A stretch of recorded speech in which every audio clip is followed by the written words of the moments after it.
अस्सलामुअलैकुम। मैं आपसे पूछना चाहता हूँ जावेद भाई कि जो अब्दुल्ला भाई के ऊपर आरोप लगता है उस पर आप क्या कहना चाहते हैं? ये चुनाव है, इसमें आरोप प्रत्यारोप लगते रहता है। चुनाव स्टंट बनाया जाता है और विपक्ष इतना कमज़ोर हो चुका है।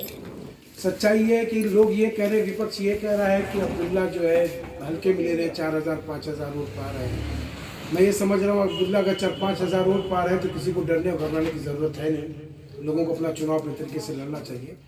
तो आरोप तो वैसे साहब पे भी बहुत सारे लगते हैं। उनको भी बीजेपी का एजेंट कहा जाता है। जो विपक्ष में होगा वो आरोप लगाएगा। हमारा काम मेहनत करना है, चुनाव लड़ना है। हम अपनी रफ्तार से ही आगे बढ़ते जाएं और कोई बात नहीं है। ये सिर्फ चुनावी स्टंट है। दूसरा सवाल जावेद भाई, अब्दुल्ला भाई की लड़ाई विधानसभा सभा गोपालपुर से किसके साथ में लड़ाई है? मजलिस वर्सेस बीजेपी। और दूसरा सवाल कि जो एमआईएम को बीजेपी की टीम कहा जाता है उस पर आप क्या बोलना चाहते हो? फिर वैसी साहब बेवकूफ़ है जो 26 सीट 2014 में लड़ गए। एक मिनट, अगर वाकई में एमआईएम बीजेपी की टीम होती तो आसाम में चुनाव लड़कर बीजेपी को जिता देती। अगर एमआईएम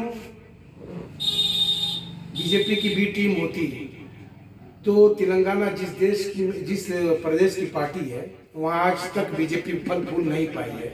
तो कैसे मैं मान लूँ कि बीजेपी की भी टीम है? अच्छा, ये एमआईएम से आपकी क्या मोहब्बत है कि क्या है? मेरी मोहब्बत इसलिए है कि मैं ये जानता हूँ कि एमआईएम हिस्सेदारी की बात कर रही है। 70 सालों तक इस कौम ने ताबेदारी की है और कभी हम सपा में गए, सपा में जाने के बाद लोगों ने ये कहा कि सत्ता परिवर्तन कीजिए, क्योंकि सपा ने मुजफ्फरनगर और कैराना जैसे दंगे दिए, बेरोजगारी दी, यादवों को हिस्सेदारी मिली और हमको बेरोजगारी मिली। और फिर हमने सत्ता परिवर्तन करके बसपा को हम लेके आए।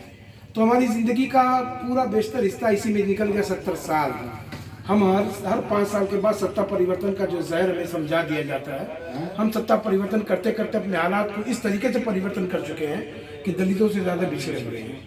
और एक और सवाल है जावेद भाई, अब्दुल्ला भाई अपने गोपालपुर विधानसभा में उनकी रुझान कैसी है? माहौल बहुत ज़बरदस्त। हमने जब ये कहा कि एमआईएम वर्सेस बीजेपी,